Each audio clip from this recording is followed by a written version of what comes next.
नमस्कार। आज के इस खास विश्लेषण में सीधा मुद्दे पर आते हैं। हाल ही में मार्केट में एक बहुत बड़ी हलचल हुई है और हर किसी की जुबान पर एक ही नाम है, कोल इंडिया लिमिटेड।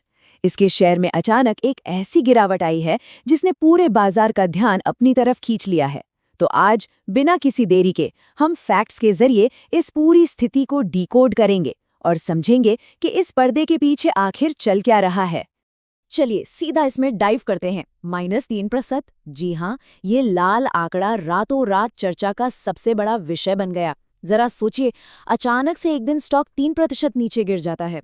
आखिर क्यों? जब भी स्क्रीन पर ऐसा लाल निशान दिखता है तो दिमाग में खतरे की घंटी बजना बहुत ही स्वाभाविक सी बात है ना? और यहीं से खड़ा होता है हमारा आज का सबसे बड़ा सवाल। क्या ये सचमुच चिंता का विषय है? मतलब, क्या इस गिरावट का ये अर्थ है कि कंपनी की बुनियाद में ही कोई बड़ी खराबी आ गई है? या फिर जैसा कि शेयर बाजार में अक्सर होता है, ये लंबे समय का नजरिया रखने वालों के लिए कोई छिपा हुआ खजाना यानी खरीदारी का एक शानदार मौका है? आज हम इसी गुत्थी को पूरी तरह से सुलझाने वाले हैं। तो सबसे पहले बात करते हैं इस अचानक आई गिरावट के असली कारण की। आखिर इसके पीछे वजह क्या है? बड़ी दिलचस्प बात तो ये है कि इस गिरावट का कंपनी के कामकाज या उसके परफॉर्मेंस से कोई लेना देना ही नहीं है। असल कहानी कुछ और ही है। दरअसल सरकार कोल इंडिया में अपनी 2% हिस्सेदारी बेच रही है और इसके लिए उन्होंने जो रास्ता चुना है उसे कहते हैं OFS, यानी ऑफर फॉर सेल। आसान भाषा में समझें तो ये एक ऐसा तरीका है जहां प्रमोटर, जो कि यहाँ खुद सरकार है, अपने शेयर सीधे आम जनता को बेचती है। अब खुद ही सोचिए, जब बाजार में अचानक इतने सारे शेयर एक साथ आएंगे तो थोड़ा बहुत असर तो दिखेगा ही। अब इस पॉइंट पर जो सबसे ज्यादा ध्यान देने वाली बात है वो ये है कि सरकार ने इस ऑफर फॉर सेल के लिए जो बेस प्राइस तय किया है ना, वो शेयर के मौजूदा बाजार मूल्य से करीब 4 से 5% के भारी डिस्काउंट पर है। बिल्कुल सही सुना, डिस्काउंट।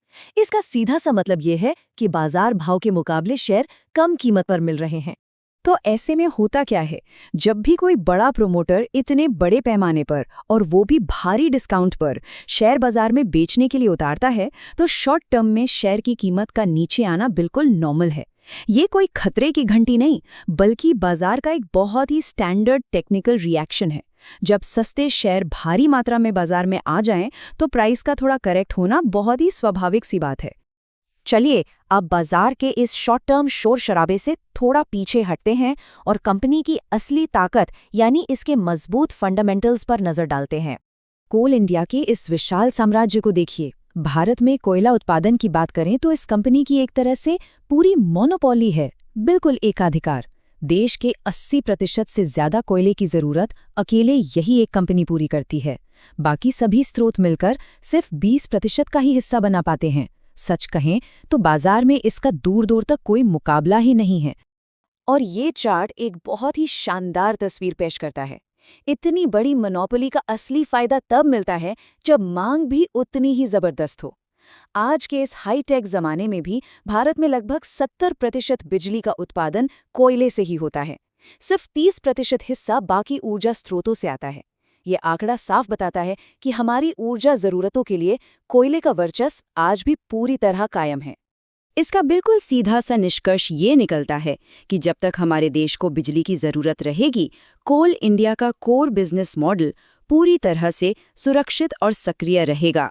कंपनी के बिजनेस की ये निरंतरता देश के पावर सेक्टर की विशाल डिमांड के साथ बहुत ही मजबूती से जुड़ी हुई है। सिर्फ ऑपरेशनल ही नहीं, वित्तीय नजरिए से भी ये स्टॉक बहुत कुछ ऑफर करता है। कोल इंडिया का डिविडेंड यील्ड सच में बेजोड़ है। जो लोग नियमित आय की तलाश में रहते हैं उनके लिए तो ये फेवरेट स्टॉक है, क्योंकि कई बार इसका रिटर्न फिक्स डिपॉजिट से भी ज्यादा निकल कर आता है, वो भी सिर्फ डिविडेंड के रूप में। और सबसे बड़ी बात, इतनी विशाल और प्रॉफिटेबल कंपनी होने के बावजूद ये स्टॉक अभी भी बहुत ही सस्ते वैल्यूएशन और एक बेहद रीजनेबल PE मल्टीपल पर ट्रेड कर रहा है। अब तस्वीर का दूसरा पहलू देखना भी उतना ही जरूरी है। बात करते हैं इस निवेश से जुड़े जोखिम और चुनौतियों की। देखिए, किसी भी बेहतरीन विश्लेषण का मतलब है पूरी और निष्पक्ष तस्वीर को देखना। इस कंपनी के सामने मुख्य रूप से 2 बड़े रिस्क हैं। पहला है सरकारी हस्तक्षेप। ये एक सरकारी कंपनी है तो जाहिर सी बात है कि कई बार नीतियां सरकार की बड़ी आर्थिक योजनाओं के हिसाब से तय की जाती हैं, न कि सिर्फ और सिर्फ मुनाफा कमाने के लिए। और दूसरा बड़ा रिस्क है ग्रीन एनर्जी शिफ्ट। पूरी दुनिया धीरे धीरे सोलर और विंड एनर्जी जैसे रिन्यूएबल स्रोतों की तरफ बढ़ रही है, जो लॉन्ग टर्म में कोयले की मांग को जरूर प्रभावित कर सकता है। तो कुल मिलाकर सार यही है, एक तरफ है शानदार डिविडेंड और स्थिर शॉर्ट टर्म रिटर्न्स, और दूसरी तरफ है दुनिया भर में हो रहे धीमे लेकिन निश्चित मैक्रो इकोनॉमिक बदलाव। निवेश करने का मतलब ही इन दोनों चीज़ों को आपस में तौलना है। इन सब बातों को ध्यान में रखते हुए अब हम आते हैं अपने फाइनल वर्डिक्ट पर। तो सबसे क्रूशल पॉइंट ये है कि हाल ही में जो गिरावट आई है वो विशुद्ध रूप से एक टेक्निकल रिएक्शन है। ये कंपनी के किसी फंडामेंटल खराबी का संकेत बिल्कुल नहीं है। जो वैल्यू इन्वेस्टर्स हैं, जो लो रिस्क के साथ साथ हाई डिविडेंड की तलाश में रहते हैं, उनके लिए इसके फंडामेंटल्स बहुत ही ठोस हैं। ओएफएस की वजह से मिला ये डिस्काउंट सच कहें तो संभावित रूप से एक बेहतरीन बाय ऑन डिप्स यानी गिरावट पर खरीदारी का मौका साबित हो सकता है।